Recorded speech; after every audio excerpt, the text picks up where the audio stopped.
Hello everyone, welcome to black mirror horror. कैसे हैं आप सब? आई होप आप सब ठीक होंगे। आज मैं आप सभी के लिए अघोरी की शव साधना के ऊपर एक कहानी लेकर आई हूँ और उम्मीद करती हूँ कि आपको ये कहानी पसंद आएगी।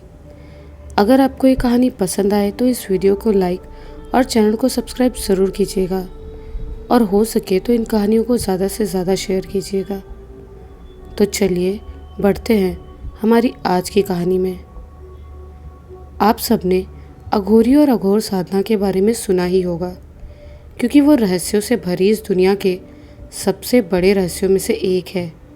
वो क्या करते हैं, कहाँ रहते हैं और कैसे रहते हैं, उसके बारे में शायद ही किसी को सही और साफ जानकारी होगी, क्योंकि अघोरी पूरी दुनिया से अलग थलग एकांत में रहना और अपनी साधना करना पसंद करते हैं। वो सिर्फ कुंभ के मेले के वक्त ही एक जगह इकट्ठा होते हैं और फिर हिमालय की वादियों या किसी ऐसी जगह चले जाते हैं जहाँ से वो पूरी दुनिया से अलग थलग हो जाते हैं।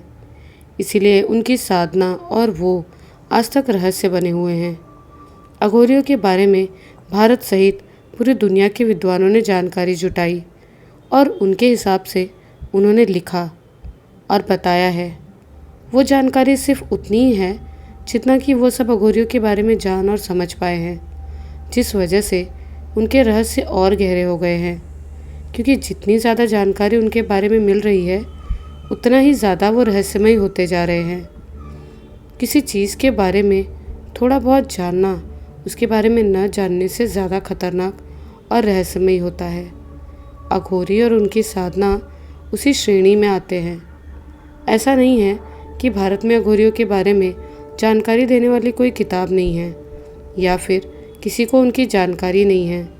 ऐसी बहुत सी किताबें मौजूद है जो अघोरियों के बारे में जानकारी से भरी हुई है, जिनमें अघोरियों की जीवन शैली से लेकर उनकी साधना और उसके कारण के बारे में डिटेल में लिखा हुआ है।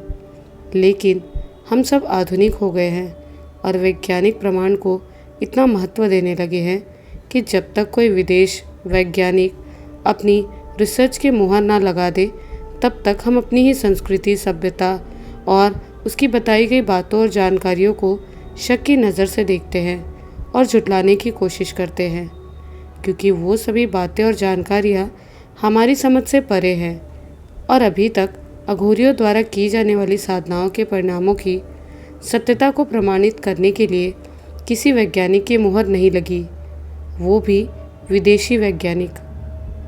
अब अगर मैं या कोई भी आपसे कहे कि मुर्दे को फिर से ज़िंदा किया जा सकता है और उससे बातें भी की जा सकती है तो शायद आपको हंसी आ जाए, क्योंकि आज तक मरने के बाद किसी भी इंसान या जानवर के ज़िंदा होने या किए जाने के वैज्ञानिक प्रमाण नहीं मिले और ना ही विज्ञान इतना आगे बढ़ पाया कि किसी मुर्दे को ज़िंदा कर सके।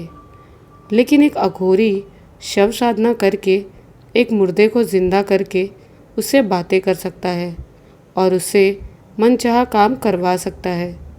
पौराणिक किताबों में तो ये तक भी लिखा हुआ है कि एक अघोरी शव साधना करके मुर्दे के द्वारा अपने लिए सीधा स्वर्ग का दरवाज़ा भी खोल सकता है, क्योंकि उस समय वो मुर्दा दो दुनिया के बीच के रास्ते में खड़ा होता है।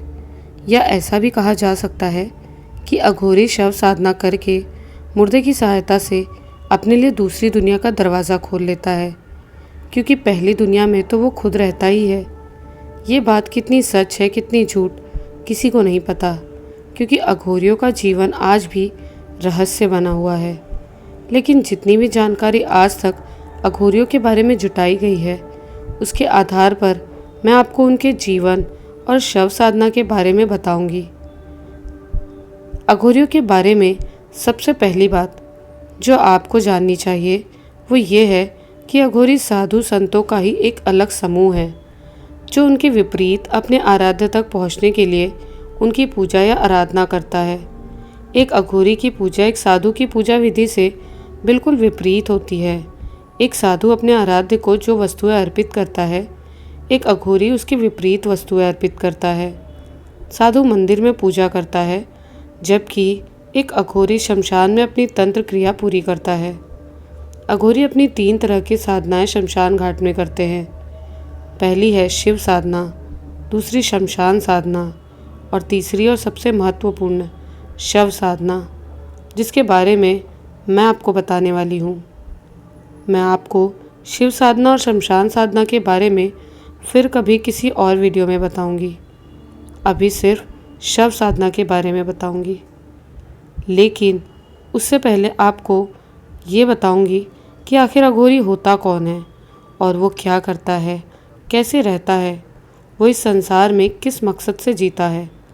क्योंकि वो पूरी दुनिया से दूर, अलग, एकांत में रहना पसंद करते हैं। अघोरी अपने पूरे शरीर पे राख मले रहते हैं। वो इंसानों की खोपड़ी से बनी माला पहनते हैं, माथे पर चंदन का लेप लगाए रहते हैं, बहुत ही ज़्यादा गुस्से वाले होते हैं। उनका स्वरूप बहुत ही विभत्स और डरावना होता है। वो इंसानों का मांस खाते हैं। उनकी अलग ही दुनिया होती है जहाँ वो सिर्फ तंत्र मंत्र करते रहते हैं। शायद आप इतना ही जानते होंगे अघोरियों के बारे में, क्योंकि उनके बारे में ज़्यादा जानकारी जुटाने की आपने कोशिश ही नहीं की होगी। और भारतीय सिनेमा में अघोरियों के बारे में जैसा बताया गया है, वैसा ही आपने उनके बारे में सोच लिया होगा। सिर्फ आपने ही नहीं, ज़्यादातर लोगों ने ऐसा ही किया होगा, जिस वजह से लोगों के मन में उनके प्रति बहुत सी गलतफहमियां पैदा हो गई हैं। एक अघोरी का स्वरूप विभत्स हो सकता है, डरावना हो सकता है, लेकिन एक अघोरी का मन एक छोटे बच्चे की तरह होता है, एकदम पवित्र, निश्चल और साफ, जो अपने आराध्य तक पहुंचने के लिए वो सारी क्रियाएं करता है जो उसे उस तक पहुंचा सके, और उसकी सभी क्रियाएं घृणा और डर रहित होती हैं। अघोर संस्कृत का शब्द है जिसका अर्थ है उजाले की ओर। एक अघोरी का रूप भले ही विभत्स, मटमैला और डरावना हो, लेकिन उसका मन सरल होता है, एक नवजात की तरह। जिस तरह एक नवजात सही गलत, सच झूठ, अच्छा बुरा कुछ नहीं जानता, भूख लगने पर खाना खाता है, प्रसन्न होने पर हंसता है, क्रोध आने पर रोता है, ठीक वैसा ही अघोरी का मन भी होता है। या ऐसा भी कह सकते हैं कि अघोर पंथ पर चलने वाले को अपने मन को उसी तरह करना पड़ता है ताकि वो हर किसी के लिए समान भाव रख सके। अघोरी बनने की शुरुआत ही मन से घृणा, लालच, बैर, हीन भावना और भय को दूर करने से होती है। एक आम आदमी जिस गंदगी से दूर भागता है, एक अघोरी उस गंदगी में रहता है, उसे वस्त्र की तरह धारण करता है। सीधे और साफ शब्दों में कहूँ तो एक अघोरी और एक छोटे बच्चे में कोई फ़र्क नहीं होता। एक अघोरी अपने आराध्य शिव को पाने के लिए हर वो कार्य करता है जिससे वो उसे प्राप्त कर सके, फिर चाहे शमशान में साधना करना हो या फिर जलती हुई लाश का मांस खाना हो। वो कोई भी ऐसा काम करता है जो आपको घिनौना और भयानक लगे। हम में से ज़्यादातर लोग दिन में भी अकेले शमशान घाट जाने से डरते हैं, क्योंकि शमशान का नाम सुनते ही मन में डर की भावना पैदा होती है। लेकिन अघोरी उस डर से कोसों दूर होता है, क्योंकि वो रात के वक्त ही शमशान घाट में साधना करता है और चिता की राख को अपने शरीर पर लगाता है। अघोरियों के बारे में बहुत सी किताबों में लिखा है, आम लोग और साधु संत जिस ब्रह्मचर्य का पालन करते हैं उससे अघोरियों से कुछ मतलब नहीं होता। वो जीवित व्यक्ति से तो संबंध बनाते ही हैं, साथ ही साथ शवों से भी संबंध बनाने में परहेज नहीं करते। ये बात थोड़ी विचलित करने वाली है और शायद आप इस पर भरोसा भी न करें, लेकिन ये बात पूरी तरह सच है, क्योंकि ये बात एक अघोरी ने खुद मानी है। अब तक तो आप अच्छी तरह से जान गए होंगे कि एक अघोरी कैसा होता है और वो क्या करता है। अब मैं आपको बताने वाली हूँ जो जानने के लिए आप बेताब हुए जा रहे हैं, मतलब अघोरी की शव साधना के बारे में। प्रतापगढ़ नाम के गांव में एक बहुत पुराना शिव मंदिर था जिसके पुजारी थे शिवशरण। वो उस गांव के नहीं थे और न ही उस मंदिर के खानदानी पुजारी थे। वो एक दिन न जाने कहाँ से गांव में आ गए और मंदिर में रहने लगे। मंदिर में रहकर मंदिर की साफ़ सफाई करते और शिव की पूजा आराधना भी करते। उन्होंने मंदिर के पास ही एक झोपड़ी बना ली थी। सुबह शाम शिव जी की आरती करते और बचे हुए समय में गांव में जाकर गांव वालों से भिक्षा मांगते। गांव वाले उन्हें बचा खाना या फिर कभी कभी फल और सब्जियां दे दिया करते थे, जिससे उनका गुजारा होता था। कुछ गांव वाले उन्हें घृणा की दृष्टि से देखते थे, कुछ तो उनसे डरते भी थे। न खुद उनके पास जाते थे और ना ही अपने बच्चों को उनके पास जाने देते थे। सिर्फ इतना ही नहीं, मंदिर में वो जो क्रियाएं करते थे उसकी वजह से कुछ लोगों ने तो मंदिर तक जाना बंद कर दिया था। शिव शरण की वेशभूषा ही ऐसी थी कि कोई भी उन्हें देखकर डर जाए। हर वक्त उनके शरीर में राख लगी रहती थी। उनकी बड़ी बड़ी जटाएं, बड़ी दाढ़ी और लंबे गंदे नाखून, पीले दांत थे। उनके शरीर पर कपड़े के नाम पर सिर्फ पुरानी और गंदी लंगोट ही रहती थी। उनकी गांव के नशेड़ी लोगों से दोस्ती हो गई थी, क्योंकि वो गांजा पीते थे और वो गोबर के सूखे उपलों का गोल घेरा बनाकर उसमें आग जलाकर उसके बीच बैठकर घंटों साधना किया करते थे। वो लोग उन्हें गांजा लाकर दिया करते थे और बदले में वो उन्हें अपनी बातें बताया करते थे कि वो पहले क्या करते थे और कैसे वो घर छोड़कर एक साधु की ज़िंदगी जीने लगे। लेकिन वो सब नशे में उनकी बातें सुनते और नशा उतरते ही सब कुछ भूल जाते। शिव शरण भले ही उन लोगों से अपने बारे में बताते थे, लेकिन कुछ बातें थी जो वो छुपा रहे थे और किसी को उन बातों के बारे में जानने में दिलचस्पी भी नहीं थी। प्रतापगढ़ के लोगों का शिव शरण से डरने का एक कारण था, क्योंकि जब से वो गांव आए थे तब से गांव में अजीब घटनाएं होने लगी थी। गांव के सभी कुत्ते रात के वक्त मंदिर के पास इकट्ठा होते और 12 बजने के बाद लगातार भौंकते। सिर्फ इतना ही नहीं, दिन में भी ज़्यादातर कुत्ते मंदिर के आसपास ही घूमते रहते थे। भले ही गांव के कुछ लोग शिव शरण से डरते थे, लेकिन गांव के प्रधान राम सेवक का उन्हें पूरा सपोर्ट था, जिस वजह से वो गांव में रह रहे थे। राम सेवक शिव शरण को गांव में इसलिए रहने दे रहे थे क्योंकि वो जानते थे कि वो कौन है। वो पहले दिन ही उन्हें देखकर ये समझ गए थे कि वो कोई अघोरी है और उन्होंने अपने मतलब के लिए उन्हें गांव में रुकने दिया था। दिन में तो राम सेवक शिव शरण से एक बार मुलाकात करते ही थे, लेकिन कभी कभी रात के वक्त जब लगभग पूरा गांव सो जाता तब भी वो अपने घर वालों और गांव वालों से छिप छिपाकर मंदिर शिव शरण के पास पहुंच जाते और उनसे तंत्र विद्या के बारे में पूछते। पहले तो शिव शरण राम सेवक से ज़्यादा बातें नहीं करते थे, लेकिन धीरे धीरे राम सेवक उनके करीब आ गए, जिस वजह से वो उन्हें तंत्र विद्या के बारे में कुछ कुछ बातें बताने लगे और तंत्र विद्या से जुड़ी उनकी और उनके परिवार की परेशानियां दूर करने लगे। राम सेवक को लगता था कि वो शिव शरण को धन या स्त्री का लालच देकर उनसे कुछ भी काम करवा सकते हैं, लेकिन उन्हें ये नहीं पता था कि वो जिस व्यक्ति को धन और स्त्री का लालच दे रहे हैं वो व्यक्ति लालच बहुत समय पहले ही पीछे छोड़ चुके हैं और उसी वजह से आज इस मुकाम तक पहुँचे हैं। एक दिन राम सेवक शिव शरण के पास पहुँचे। उस समय वो अंगारों के बीच बैठे ध्यान लगाए मंत्र जाप कर रहे थे।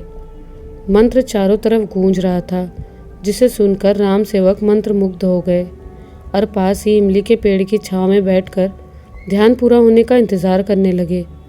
छांव में बैठे बैठे मंत्र मुग्ध कर देने वाले मंत्र का स्वर सुनते हुए उन्हें ऐसा आभास हुआ जैसे कोई शक्ति है जो उनके पास आना चाहती है लेकिन नहीं आ पा रही। उस शक्ति का आभास होते ही उन्हें अनजाना और भयानक डर महसूस होने लगा और वो अपने चारों तरफ देखने लगे कि वहाँ उनके अलावा कोई और तो नहीं है।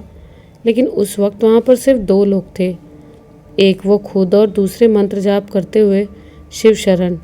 फिर अचानक उन्हें एक आवाज़ सुनाई दी, जिसे सुनकर वो चौंक गए। अरे प्रधान जी, आप कब आए? मैं अपनी साधना में लीन था, इसीलिए मुझे आपके आने का पता ही नहीं चला। बाबा जी, आपने तो मुझे डरा ही दिया, वो चौंक कर बोले। क्या हुआ प्रधान जी, आपको किस बात का डर लगा? शिव शरण ने हैरानी से पूछा। अरे हटाइए उस बात को, मैं आपके पास एक बहुत ख़ास काम से आया हूँ, जिसमें मेरा फ़ायदा तो है ही, साथ ही साथ आपका भी फ़ायदा है। राम सेवक धीमी आवाज़ में बोले। कैसा काम और मेरा क्या फ़ायदा होगा? शिव शरण ने हैरानी से पूछा, जिसके बाद राम सेवक शिव शरण के और पास आ गए और उनके कान में फुसफुसाते हुए बोले। मेरे पिताजी ने बहुत सालों पहले गांव के बाहर एक खेत खरीदा था। उसके बारे में लोग कहते थे कि वहाँ धन गड़ा हुआ है, जिसकी रक्षा बहुत सी प्रेत आत्माएं करती हैं, जो किसी को भी उस खेत में ना तो हल चलाने देती हैं और ना ही टिकने देती हैं। वो आत्माएं इतनी शक्तिशाली हैं कि जिस किसी ने भी उन्हें तंत्र विद्या से बांधने की या फिर उन्हें वहाँ से भगाने की कोशिश की है, वो या तो मर गए हैं या फिर पागल हो गए हैं। मेरे पिताजी ने जिससे वो खेत खरीदा था, उसने भी उन आत्माओं को वश में करके धन निकालने की कोशिश की थी, लेकिन नाकाम रहा और उसे भी उन आत्माओं ने सज़ा दी। वो आज भी निसंतान है। उसकी उम्र लगभग 55 वर्ष होगी। मेरे पिताजी ने वो ज़मीन कौड़ियों के दाम खरीदी थी। वो ये बात जानते थे कि उसमें धन गड़ा है। कुछ वर्षों तक तो उन्होंने उसे निकालने की कोशिश नहीं की। वो उन प्रेत आत्माओं को उनकी पूजा करके मनाने की कोशिश करते रहे, लेकिन नाकाम रहे। फिर एक दिन उन्हें किसी बहुत ज्ञानी तांत्रिक के बारे में पता चला, जिसने बहुत सी शक्तिशाली प्रेत आत्माओं को, जो देवी और देवता के स्तर तक पहुंच चुके थे, उन्हें सिद्ध किया हुआ था। वो उसके पास गए और उससे खेत और धन के बारे में सब कुछ बताया और उसे निकालने को कहा। वो तांत्रिक आधा धन लेने के बदले में उनका काम करने को तैयार हो गया। उसने वो काम करने के लिए दिवाली से ठीक पहले पड़ने वाली सोमवती अमावस्या की रात चुनी। उस तांत्रिक ने अपना काम किया और उसी रात खुदाई करके धन निकाल लिया, जिसमें सोने चांदी के गहने और जवाहरात थे। वो एक सोने के बर्तन में थे। पिताजी ने आधा उसे दिया और आधा अपने साथ ले आए। खुदाई करते समय तांबे की एक मूर्ति भी निकली थी, जिसे भी वो अपने साथ ले आए और धन के साथ अपने कमरे में ही रख दिया। वो मूर्ति किसकी थी, ये तो ना वो तांत्रिक बता पाया और ना ही मेरे पिताजी। उसे देखकर सिर्फ इतना ही पता चला कि वो मूर्ति किसी भगवान या देवी की थी। धन के बदले पिताजी खेत में उन प्रेत आत्माओं के लिए चबूतरा बनाने का वादा कराए थे, जिसे उन्होंने पूरा भी किया। लेकिन जिस दिन से उन्होंने वो चबूतरा बनाया था, उस दिन से वो पागल हो गए थे। हर वक्त चिल्लाते रहते, वो मेरे साथ है, वो मुझे अपने साथ ले जाएगा, वो मेरे साथ है और मुझे अपने साथ ले जाएगा। वो अपने कमरे में किसी को भी नहीं आने देते थे। फिर एक दिन उन्होंने अपने कमरे में ही आत्महत्या कर ली। मैंने उनका विधिवत अंतिम संस्कार किया और वो सभी क्रियाएं विधिवत की जो मरणोपरांत किसी भी व्यक्ति की आत्मा की शांति के लिए की जाती है। लेकिन मेरे पिताजी की आत्मा को मुक्ति नहीं मिली। उनका 13वां हो जाने के बाद मुझे उनके कमरे से उनकी आवाज़ें सुनाई देने लगी, जो आज भी सुनाई देती हैं। मुझे उससे मुक्त कराओ, वो मुझे यहाँ से नहीं जाने दे रहा। मैंने जिस भी जानकार से ये बात बताई, उसने मुझे यही कहा है कि मेरे पिताजी की आत्मा किसी की वश में है, जो कि बहुत ही शक्तिशाली देव है। वो वही देव है जिसकी मूर्ति पिताजी के कमरे में रखी हुई है। वो इतना शक्तिशाली है कि आज तक कोई भी ये नहीं बता पाया कि वो कौन है और क्या चाहता है। सिर्फ इतना ही नहीं, उसने आज तक मुझे उस धन का उपयोग नहीं करने दिया। मैं जब जब अपने पिताजी के कमरे में गया हूँ, तब तब मुझे ऐसा आभास हुआ है जैसे उस कमरे में बहुत से लोग हैं और आपस में बातें कर रहे हैं। मुझे उनकी बातों की गूंज सुनाई दी और मैंने जब भी वो धन इस्तेमाल किया है, तब मेरे और मेरे परिवार के साथ दुर्घटनाएं हुई हैं, जिसमें मेरा बहुत बड़ा नुकसान हुआ है। यदि आप ऐसी मेरी सहायता करें और मुझे ये बताएं कि वो मूर्ति किसकी है, उसे छुटकारा कैसे पाया जाए और मेरे पिताजी की आत्मा को उसके बंधन से मुक्ति कैसे मिलेगी, तो मैं आपको उस धन का आधा हिस्सा दूंगा। राम सेवक की बात सुनकर शिवशरण मुस्कुराते हुए बोले, प्रधान जी, आप एक अघोरी को धन का लालच दे रहे हैं। क्या आप ये नहीं जानते कि अघोर पंथ पर चलने की शर्त ही लोभ, घृणा और डर से मुक्ति है? यदि आप चाहते हैं कि मैं आपके पिताजी की आत्मा को उस देव से मुक्त करूं, तो मैं प्रयास करूंगा। लेकिन अगर आप ये भी चाहते हैं कि मैं किसी और के धन को ज़बरदस्ती छीन कर आपको दूं, तो मैं ऐसा नहीं कर पाऊंगा। राम सेवक को उनकी बात पसंद नहीं आई, लेकिन उस समय उनसे कुछ नहीं बोले और चुपचाप वहाँ से चले गए। रात के वक्त वो फिर से कुछ लोगों के साथ उनसे मिलने आए, लेकिन वो उस वक्त अपनी झोपड़ी में नहीं थे। शिवशरण को वहाँ न पाकर उन लोगों ने उनकी झोपड़ी की तलाशी ली कि आखिर उनके पास क्या क्या है। तलाशी में उन्हें सिर्फ इंसान का कपाल, कुछ इंसानी हड्डियाँ और रुद्राक्ष की एक माला और एक थैली से भरी हुई राख मिली। उन्हें एक बक्सा भी दिखाई दिया जिस पर ताला नहीं लगा था।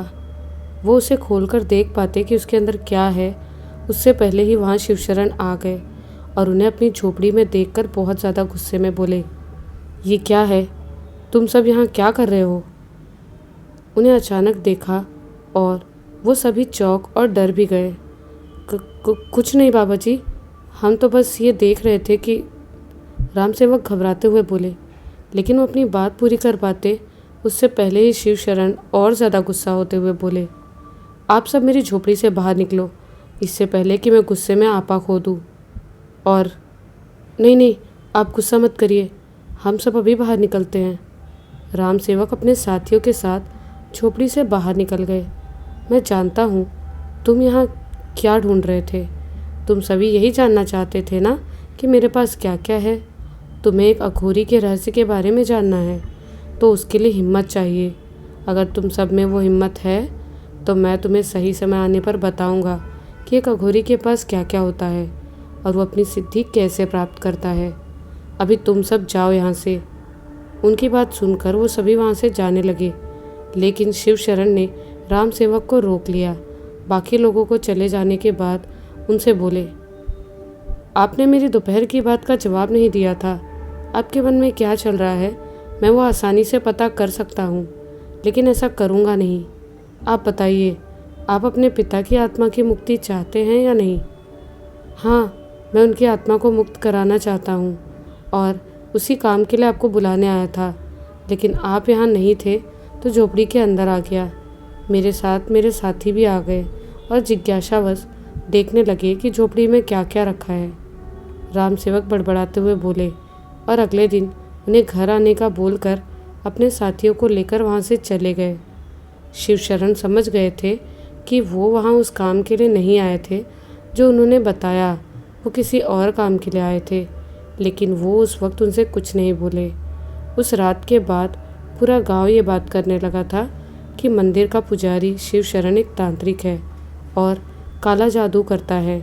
सिर्फ इतना ही नहीं, उसके पास इंसान की खोपड़ी और हड्डियां भी है जिनका इस्तेमाल वो तंत्र विद्या में करता है और वो गांव में किसी तंत्र सिद्धि के लिए रुका हुआ है। यह अफवाह जंगल में लगी आग की तरह फैली थी, जिस वजह से शिवशरण से डरने वाले लोगों की संख्या और ज़्यादा बढ़ गई।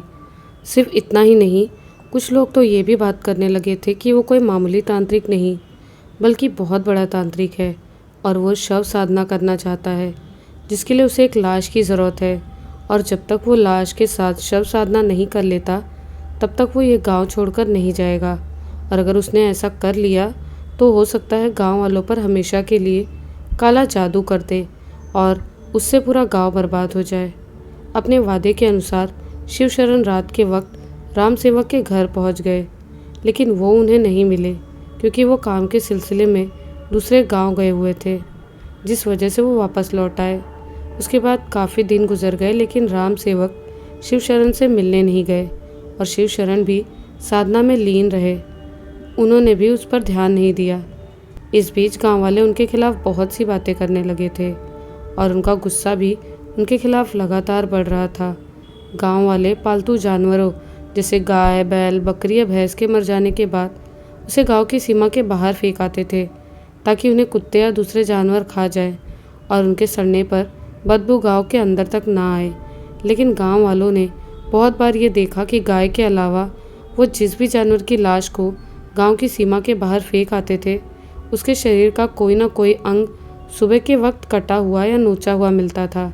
सिर्फ इतना ही नहीं, कुछ गांव वालों ने मंदिर के आसपास भी जानवरों की हड्डियां देखी थी।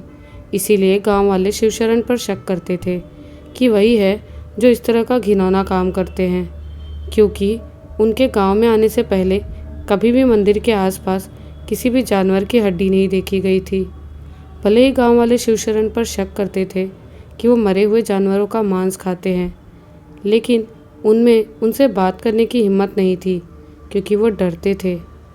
फिर एक दिन गांव में एक व्यक्ति की अकाल मृत्यु हो गई। वो जवान और हट्टा कट्टा था। सुबह के वक्त वो अपने खेत जा रहा था, लेकिन अचानक ही उसके सीने में तेज़ दर्द हुआ और वो सड़क के बीचों बीच गिर गया। फिर दोबारा नहीं उठा। वो अमावस का दिन था। उसका अंतिम संस्कार होते होते शाम हो चुकी थी, जिस वजह से रात के वक्त भी उसकी चिता जल रही थी। गांव के कुछ बड़े बुजुर्ग और उसके परिवार वाले उसकी जलती चिता के पास बैठे इस बात का ध्यान दे रहे थे कि उसकी लाश अच्छी तरह अग्नि में विलीन हो जाए। उस वक्त रात का ज़्यादा समय नहीं हुआ था, सिर्फ 8 ही बजे थे, लेकिन फिर भी अमावस की रात होने की वजह से अंधेरा हो चुका था। उस अंधेरे में जलती हुई चिता चारों तरफ रोशनी बिखेर रही थी।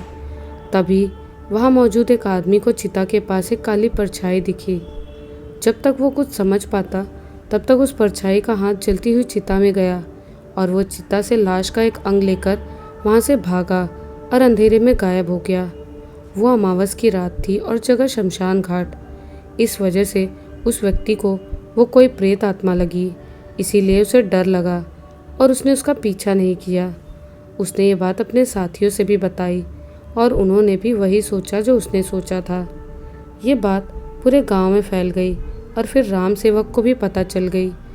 उसने इसका फ़ायदा उठाया और शिव शरण के खिलाफ एक और अफवाह फैला दी कि अमावस की रात में तंत्र विद्या करने के लिए उसी ने अपने मंत्रों की शक्ति से उस व्यक्ति की जान ली थी और फिर जलती चिता से उसके शरीर का एक अंग निकाल लिया ताकि वो उसका भक्षण कर सके। राम सेवक ने गांव वालों से आधा सच और आधा झूठ बोला था। ये बात सच थी कि शिवशरण इंसानों की लाश का भक्षण करते थे क्योंकि वो अघोरी थे। ये भी सच था कि रात में वही चिता में से लाश का एक अंग लेकर भागे थे, लेकिन उन्होंने ही अपनी मंत्र शक्ति से उस व्यक्ति को मारा था। ये झूठ था। जब शिवशरण गांव आए थे तब राम सेवक ने ही उनका साथ दिया था और गांव वालों की मर्जी के खिलाफ जाकर उन्हें गांव में रुकने दिया था। तो फिर बाद में ऐसा क्या हुआ कि वो उनके विरोधी बन गए और उनके खिलाफ ही गांव वालों के मन में जहर घोलने लगे और गलतफहमियां पैदा करने लगे। क्या राम सेवक के विरोध की वजह शिवशरण का तंत्र क्रिया में उनका सहयोग न करना था? क्योंकि जब वो उनके पास अपने घर में मौजूद उस देव के बारे में पता लगाने और उसे भगाने में सहायता मांगने आए थे, तब वो उस धन का इस्तेमाल करना चाहते थे, इसीलिए आए थे जो उनके पिता निकाल कर लाए थे। तब उन्होंने उनकी सहायता करने से साफ साफ इनकार कर दिया था, या फिर वजह कुछ और थी? क्योंकि इतनी छोटी सी वजह के लिए शायद ही कोई एक अघोरी से दुश्मनी मोल लेगा। राम सेवक के शिव शरण का विरोध करने की वजह क्या थी, वो आपको इस कहानी के अगले भाग में पता चलेगा। साथ ही साथ आप ये भी जानेंगे कि एक अघोरी शव साधना कैसे करता है और उसकी पूरी क्रिया और फिर परिणाम क्या होता है। यहाँ तक आपको ये कहानी कैसी लगी हमें कमेंट्स में ज़रूर बताइएगा। मिलती हूँ इस कहानी के अगले भाग में बहुत जल्द। जय बाबा महाकाल।